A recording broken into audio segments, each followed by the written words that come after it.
Welcome back. Chapter 14. I never fell back to sleep, which is why I'm pouring my second cup of coffee, and it's just after 8 in the morning. I stand at the sink staring out the window. It started to rain. It started raining around 5 o'clock this morning while I was in bed with Jeremy, pretending to be asleep. Car pulls up in the muddy drive as I'm staring out the window. I wonder if Jeremy will tell her what happened. I haven't seen him this morning. I assume, excuse me, I assume he's upstairs where he usually remains until April arrives. I don't want to be in the kitchen when April walks in, so I turn to head towards my office. I unexpectedly bump into Jeremy, but he cushions the blow by taking a step back and grabbing my shoulders. Thank goodness, because it saves my precious coffee from spilling.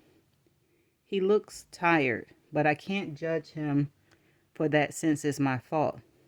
Good morning, he says, it like it's anything but. Morning, I whispered. I don't know why.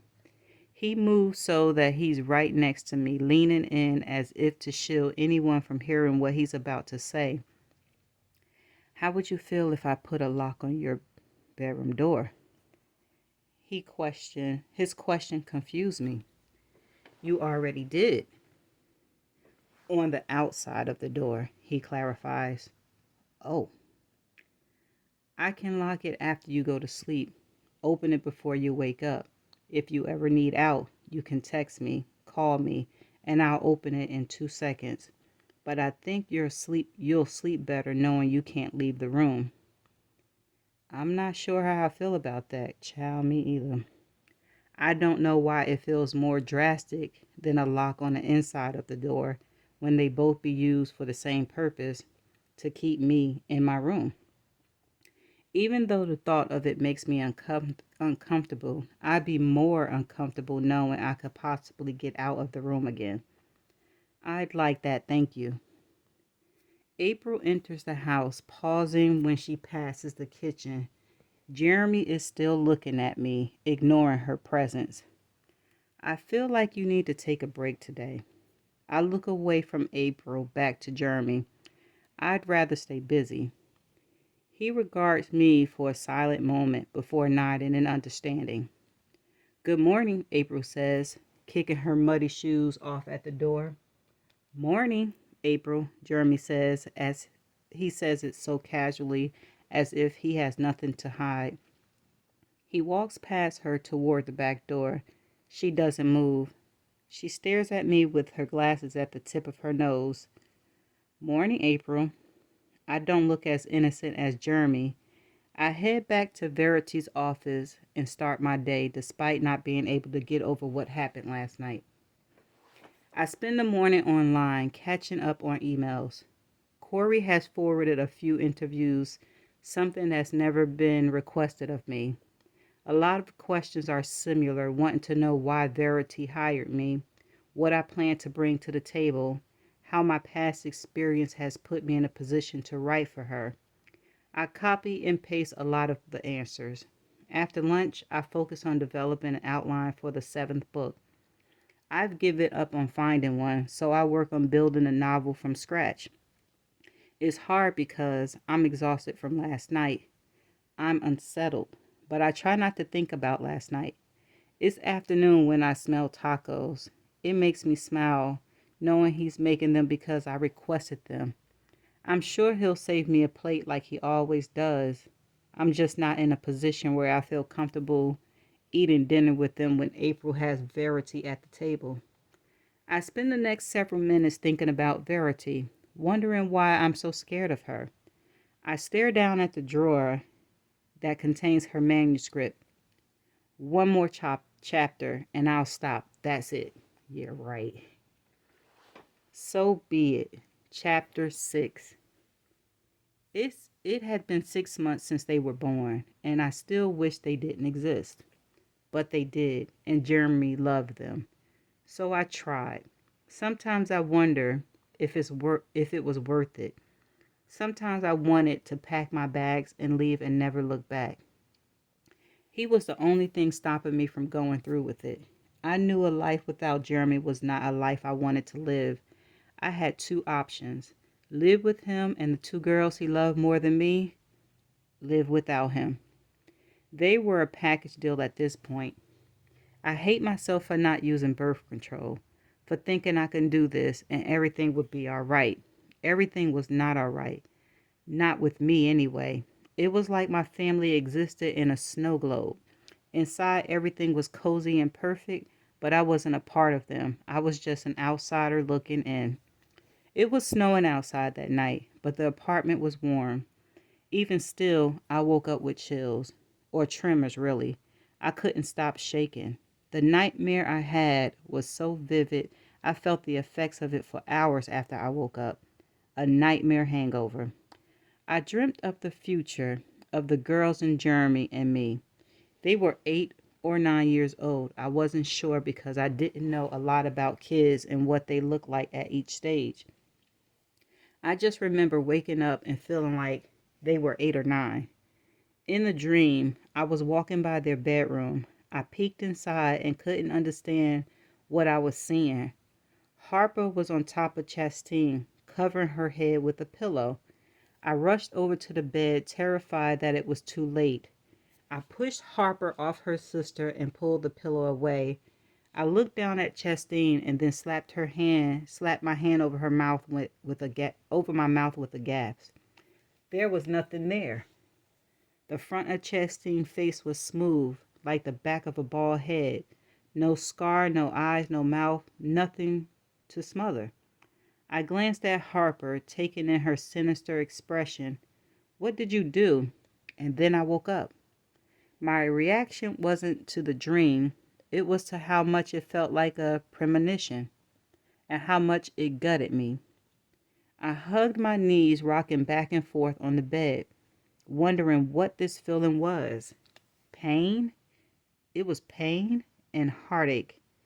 I had felt heartache in my dream. When I thought Chastine was dead, I wanted to fall to my knees and weep. It's exactly how I felt when I thought of the possibility of Jeremy dying. I would lose all function. I sat there and cried. The feeling was so overwhelming. Had I finally connected to them? To Chastine, at least? Was this what it felt like to be a mother? To love something so much, the thought of it being ripped away from you causes physical pain? It was the most I had ever felt since the girls had been conceived. Even if I only felt it for one of them, it still counted for something. Jeremy rolled over in the bed. He opened his eyes and saw me sitting up, hugging my knees. You okay? I didn't want him to ask me that because Jeremy was good at getting my thoughts out. Most of them, anyway. I didn't want him to know this one. How could I admit that I finally fallen in love with one of our daughters without admitting I had never loved either of them to begin with? I had to do something. Preoccupy him so he wouldn't ask me too many questions. I knew from experience that Jeremy couldn't get the truth out of me if I had his dick in my mouth. Excuse me. I crawled down him, and by the time I was positioned over him, my mouth ready to work, he was already hard. I took as much of him as I could take. I loved it when he moaned. He was a quiet lover, but sometimes when I really caught him off guard, he wasn't so quiet. In that moment, he was euphoric, and I wondered, before I came along, how many other women had coaxed noises out of him. How many other pairs of lips had been wrapped around his dick. I let him slide out of my mouth. How many women have sucked your dick? He lifted up onto his elbows and looked down at me, perplexed. Are you serious? More like curious. He laughed, dropped his head back to the pillow. I don't know. I never counted. That many? I teased. I climbed up his body and straddled him. I like it when he jerked beneath me and gripped my thighs. If it's not an immediate answer, that means more than 5. Definitely more than 5, he said. More than 10? Maybe. Possibly. Yes. It's odd how that didn't make me jealous, but two infants could leave me seething. Maybe it was because the girls were currently in his life, but all his past horrors were just that, in his past. More than 20? He raised his hand to my breast and cupped them, squeezed them. He was getting that look on his face. That was my cue. I was about to be fucked.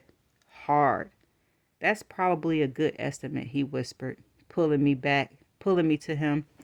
He brought his lips close to mine and stuck a hand between us, rubbing me. How many guys have licked your pussy? 2. I'm not a whore like you. He laughed against my lips and then rolled me onto my back. But you're in love with a whore. A former whore, I clarified. I had been wrong about the look he had gotten in his eyes. He didn't fuck me that night. He made love to me, kissed every inch of my body, made me lie still while he teased me and tortured me when all I wanted to do was suck his dick. Every time I tried to move to take over, he would stop me. I don't know why I got so much pleasure out of pleasing him, but I liked it more than being pleased. That probably defines That's probably defined in the love languages or some bullshit. My love language was acts of service. Jeremy's love language was getting his dick sucked. We were a perfect match. He was moments from climax when one of the girls started crying.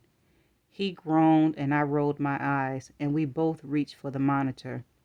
Him to look at them, me to turn it off. I could feel him growing softer inside me, so I pulled the plug out the back of the monitor. We could still hear the cries coming from down the hall, but I was certain I could drown them out if he just resumed where we left off. I'll go check, he said, trying to roll off of me. I pulled him back to the bed and climbed on top of him. I'll go when you finish. Let her cry for a few minutes. It's good for them. He didn't seem comfortable with that, but once my mouth was back on his dick, he accepted it. I gotten so much better at swallowing compared to the first time I attempted it.